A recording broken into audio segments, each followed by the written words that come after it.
John. Angie. So here's a question for you. Should coaches be friends with their clients? The age-old question of tough love or soft glove.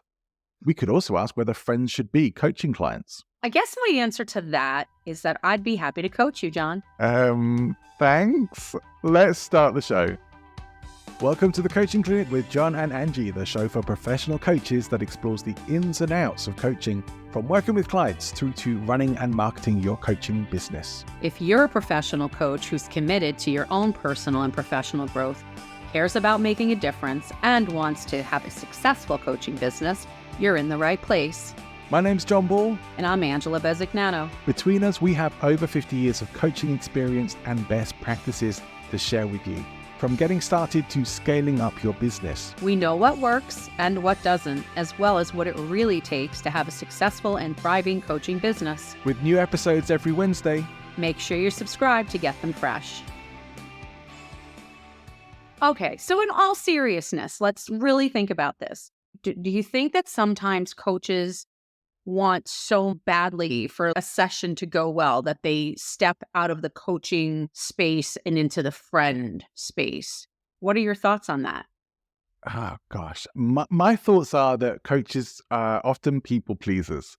It's very naturally the way that we go into things of coaches are people who want to work with other people. They want to help. They want to make a difference. And they want to be liked by their clients. And so that, I think, is the main issue as far as I've encountered it.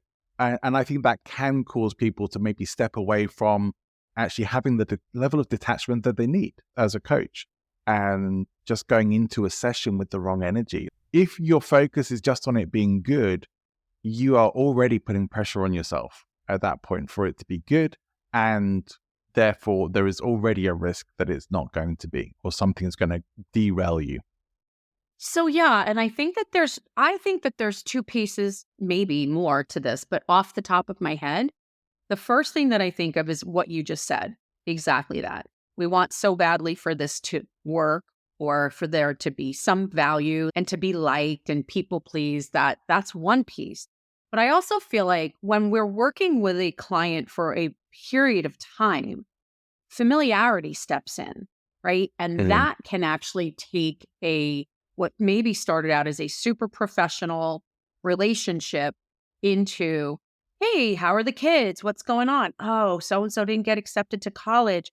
Oh, and instead of it being a coaching session, it becomes one of, I don't want to say empathy because we should have empathy, but if the conversation, I feel like shifts and it's, oh, well, Again, I'm actually going on and on. We start to maybe share too much of ourselves. Yeah. I get that. But I think coaching relationships can start in the wrong way as well. Yeah. So I think you're absolutely right. Let me share with you my very first experience of hiring a professional coach. A really, really lovely lady. I'm not going to mention her name. In fact, I'm not even sure if she's still with us. It was a long time ago. Hopefully she is. But such a lovely lady, a very experienced. I have to say, she'd been coaching for quite a long time when I encountered her. And I was excited that actually, for the first time in my life, I was investing in myself, my personal development, and I'd hired a coach, and I knew how important that was. And the coaching just didn't help me. And the problem was she was too nice. And for me, that just wasn't working. I need the tough love. I need a little bit of accountability, well, maybe a lot. And I need a bit of direct feedback, which I just wasn't getting. Everything was super lovely and nice. And, oh, well, I haven't done my actions that I said I was going to do. Oh, that's no problem. It's like, well, actually, no, it kind of is. And so absolutely. That's what we ended up getting to of my first experience of having a professional coach. I felt did not go that well. And from when I look back on it now, I feel that was part of it. She was being too nice to me. She was being too much of a friend instead of actually being my coach. And so now my coaches tend to be a lot more direct, maybe a bit, they care, but there's tough love. And they're not just telling me what I want to hear or letting me off the hook for stuff that I don't want to be let off the hook for. It's so kind of like me is what you're saying. Yeah, just that's why you make such a good coach. And that's one of the first things that myself and I think pretty much all of us on our team recognized in you. It's like no one's getting off the hook with you. Yeah, and there's even balance there as well. But I think that the first piece that we're pointing to is that when you start off a relationship with a client, there needs to be an understanding of who sits in what seat. And we're not there to be their friends. We're not there to, okay, I'm saying this, be nice. We can be kind, right? But we're not there for them to go, oh my goodness, she's the nicest person I've ever met. And I just love, if they love me too much from the get go, I literally question what I'm not doing right in a session. And it doesn't really happen Yeah. anymore, but I would say the same as you. My very first coaching client that was actually in a one-on-one, they paid me. And I remember my nerves just being so like, I don't know, amped up. It wasn't the first time ever that I coached somebody. And when I hung up from that call, I remember thinking, ugh, they liked me too much. They were like, oh my goodness, Angie, you were so amazing. And I thought, what did I do wrong? And I think I immediately went into the niceties and tell me about all these other things and shared even a little bit about my life, which I don't think as a coach is a bad thing if it is experiential and relevant. But that's another piece to it. So I've learned to be more of, I know what you're going to say, but more of who I really am, which is, you know what, I can be a little bit tough. I don't let people get away with the things that I know can move them. Yeah. I have a diplomatic approach. I mean, we talked about it. We have our different styles, but I feel that I'm still good at holding people accountable because one of the things I think is most important in coaching is holding people's feet to the fire. If you're not challenging your clients, they're not growing. And it's about helping them to challenge themselves as well, for sure. But you need to be the person as a coach who is guiding that journey and challenging them to step up and perform, not just saying, "Oh, it's okay that you didn't get anything done, that you haven't actually taken any action since we started working together." It's like that is Yeah. not that's not okay. Something is wrong there, and it has to be addressed. Now, I tend to address that in more of a, okay, look, this isn't for you to beat yourself up about it, but this is something we should look at. Sure. Why didn't this happen? What could you have done differently? We're going to pull things apart and get into that. But I'm not going to let you off the hook. If you haven't done what you said you're going to do, I want to know why. And I'm going to ask you to hold yourself accountable for that. Not so that I can, fly over, because most of my clients are overseas, not so I can fly over to you and actually give you a physical boot up the backside, although sometimes I've wanted to do that, but so that I can encourage you and help you get yourself on track and just know, all right, look, if I don't do my actions, I should still show up to my coaching call, but I know that I'm going to have to look into why so that I can make myself better because of it, not so that I can feel bad that I didn't get done what I'm supposed to do. I think that's That's the important though. problem. Yeah. You know what though, John? Because what I don't like too, though, and this is for me an indicator that maybe there's a little too much going on there, meaning when a client comes to me, and it does still happen, and they say, oh, Angie, you're not going to like this, or I didn't want to tell you, and I'm Right. like, wait a second, whoa, whoa, whoa. I'm not your mama, right? I'm not here to tell you you're right or you're wrong. I'm here to help guide you, right? I'm the pace car, right? So I'm here to Yeah. guide you toward your growth, right? I'm not Mm. necessarily in front of you pulling you, maybe sometimes. And maybe sometimes I'm behind you and I'm pushing. And maybe sometimes I'm right alongside of you and going, okay, let's take this journey together. But when somebody comes to me and says, oh, Angie, and they're answering me like that, I cringe and go, ooh, what happened that they feel that level of accountability with me?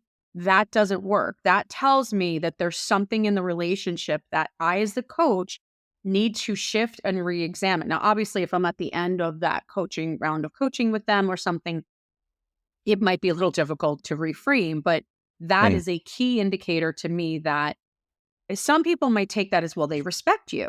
I have a Mm. coach. Coach said, that means maybe that means they respect you. And I said, well, that's great. But when they're acting almost like, "Ugh, childlike, right? Like, I didn't Yeah. do good enough. That tells me, again, I need to take a closer look at what the dynamic of those sessions have been so that I can adjust accordingly. And I don't even have to say, it's not like I'm going to say to the client, I don't like that you're feeling this kind of accountability toward me. That's not it. I take the sessions or I take the dynamic and I shift it in a way so that they're being accountable to themselves more than Yeah. me. Because when I'm gone, when I'm not in their lives anymore, then what happens? That's not Right. good coaching. It needs to last beyond our relationship. That's what coaching for me is. So, yeah, that's a key indicator for me. Yeah, there's a paradox in coaching, I feel, that we perhaps should take an episode to address. But the paradox is that at some point your clients shouldn't need you anymore. This isn't, I hate Mhm. to say this, but I have to. It isn't psychotherapy. It isn't something that you should be in forever. And even psychotherapy is not something you should be in forever, because coaching should be solution focused and it should be Mhm. helping you to get yourself on track. A good coach, and this is the paradox, a good coach should have you feeling, I did this, I made this happen, I did this, Right. not my coach did this, my coach made this happen. No, I did this. And that's the paradox. It's like if a coach has done their job really well, the client feels that they did this. Hopefully, they also recognize and appreciate my coach supported me and helped me make that happen. But Right. ultimately, I did it. Yes, I think it really needs to fall back onto the individual. I love my sports analogies. It's like if I'm the coach of a team, I'm not getting out there and teaching them how to swing a bat. I'm not Mhm. swinging the bat for them. I might show them, hey, choke up, do this, use a donut, all the things that probably nobody listening knows what I'm talking about. But I shouldn't be taking the swing for them, right? Right. That's, I think, something that does happen when you cross over from that. We're not responsible for them. That's another Yeah. mistake I think that coaches make. It's that we feel a responsibility to get more out of them, move them forward fast, like whatever the thoughts are in our own head. And I think that's another mistake that we can make as coaches that prevents that growth because it creates more of like a Mhm. codependent relationship rather than a growth minded relationship. Absolutely. And that can be part of the problem. And it's one of the reasons why I tend to frame up things with people. If I'm going to be working with them for a while, Mm. or potentially going to be working with them for a while, I want to know in the first session, how do you like to be coached? Do you want lots of encouragement and supportiveness, or are you looking to be challenged here? Are you looking to have a bit of real talk and m- get some direct feedback that's Mhm. going to help you to grow? That's always going to come from a place of love and caring, but sometimes might not be what you want to hear. Pretty much every time they want the latter. People do not want coaching that's just going to tell them nice things and support them. Sometimes it does happen. Sometimes they do.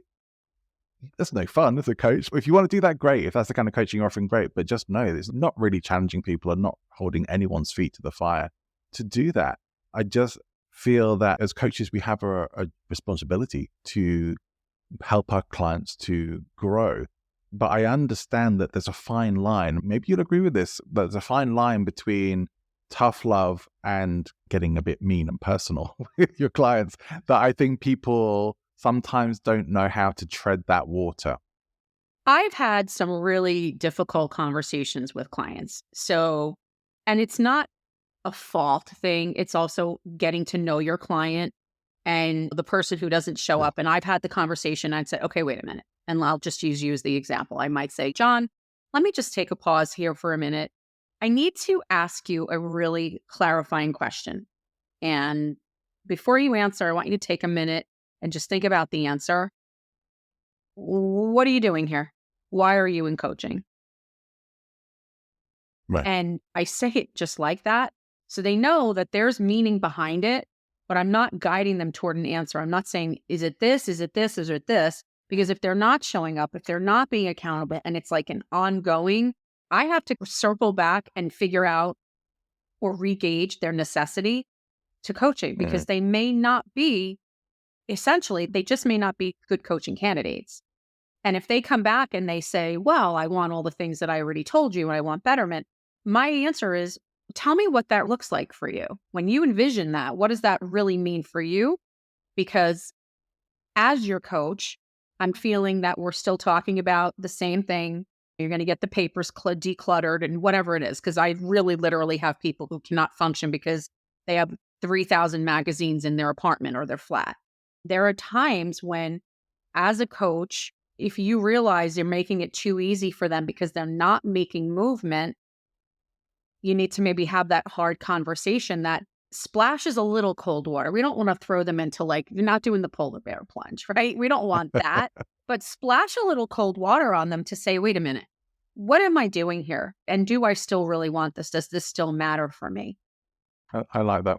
I like that. Yeah, I think we will have some talks in the future about how to deliver maybe a bit more tough love style Yeah. coaching, Hmm. maybe be a little more provocative with your clients in a way that is gonna be healthy and relationship compatible with them. But I would say if this is something that's new to you and you're feeling that you want to explore that, ask permission from your clients. Hey, look, I want to try and hold you more accountable here.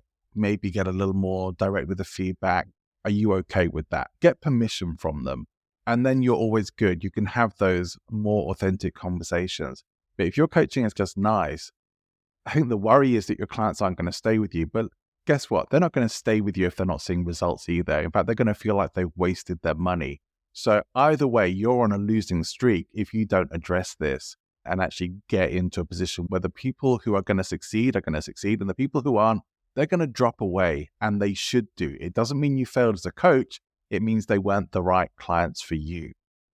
Oh, yeah. I think that's a tough space for a lot of coaches to put them into, because Yeah. I believe that most coaches believe that they can, I don't want to say fix, because I don't fix things, but I think some coaches feel like they're going to fix, or they can help change anybody. And that's not true. That's a fallacy. And Mm. the other thing is, too, we talked about it for a second earlier, is do we ever bring ourselves into a coaching session? And I do feel like the minute somebody breaks the ice on that, sometimes it gets to be easier and easier and easier. So Mm. I did do it once. I did have a client who came to the session, probably shouldn't have. They had just lost a parent, and I had just lost a parent. So when they were a mess in the session, I really felt I needed to meet them in that moment and not go, well, all right, we're going to push through this and we're just going to coach on your business today. That wouldn't have been fair. And I Mm. did share, I really understand. I just lost my mom. I understand how you're feeling. But I made sure that when we came into that next session, it was, how are you? Are you feeling well? And it was back to business. Yeah, there is this temptation always that's part of empathizing. If you've had similar experiences, to tell them about yours. I don't think that's always helpful. If your Hmm. experience is an example of what not to do or what to do, then maybe you can bring that in. But I think Right. you're right, it's dangerous. You need to have a somewhat distanced position to be able to be truly effective as a coach, which I think is one of the reasons why when someone is your client, actively your client, you can't really be friends with them because you don't have a level of detachment if that's the case. Which also answers the question of, should you coach your friends or your family? And I have done it. I have one time done it well, but it was only with a friend who begged me to coach her and totally respected me as a coach. And was someone who was able to make that distinction between me as their friend and me as their coach. I think that's the only way it could work. I wouldn't recommend it. It's still much better. Like my problem with it was I already have ideas and images about you in my head that may not be fair to you. Hmm. So I don't necessarily see your fullest potential without baggage. Like I have baggage with you, good and bad, and that's not helping you as a coach. So I would definitely not recommend working with somebody who is a friend or family member because of those reasons. Absolutely. I think if we asked 25 other people, we'd get variations of the answer. I Yeah. don't think it's a great idea. I don't think it's horrible to go in and maybe workshop, and because depending on how your business is built, for that one-on-one coaching, that responsibility, I think it's virtually impossible to forget what you know about each other. Mm.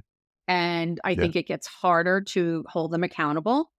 There's a lot of things that come into play. And I Yeah. really believe that, make the referral. I'm not the person for you, but I definitely have somebody that could be a great match for you in terms of coaching. I don't need to be your coach.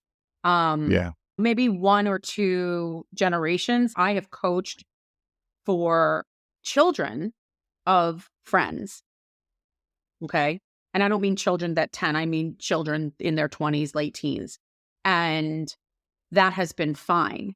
Right. But I have made sure that everybody understands mom and dad that hired me, I'm not coming to you with information. And I also make sure that that client, that child of the friend understands that anything that they tell me beyond the same rules for anybody. If I think you're going to hurt yourself, I'm making a phone call. But do you know Mm. what I mean? But that's the norm. But Yeah. making sure they understand that whatever goes on between us in our sessions is between us, period, that I'm Right. not running back and I'm establishing that trust. But honestly, even that at first was a little bit wonky, but I think 1 or 2 degrees away from or generations away from the friend is not necessarily a bad idea. So there can be exceptions to every rule, of course, but Mhm. also, as we were saying, I think you both agree, generally, for the most part, it is not a good idea to coach people that you know well. I feel that we've probably answered that Yeah. question. Is there anything else that you want to say on this topic? No, I think we hit the two biggest pieces is when you have a client for a long time, I'm not allowing that familiarity to take precedence over the work being done. We should be Yeah. working just as hard in the 25th session. I hope that happens for you, by the way, as we did in the first, second, and third, where we're really starting to get to know them and to dig. That shouldn't change. It may be a good idea to check in with clients who you've been working with for a long time and see how that relationship is right now. Is it in a healthy place where they're still being challenged and still getting value from the coaching? It is a danger in long-term coaching relationships. I've experienced it and had it with my own clients as well. It's all about boundaries. Next time, we're going to be talking about some of the business side of coaching, which is going to be fun and exciting. Are you looking forward to that, Angie? Of course I am. Excellent. Well, I hope you'll join us too for that. We'll be back next week, same time, same place. Bye-bye.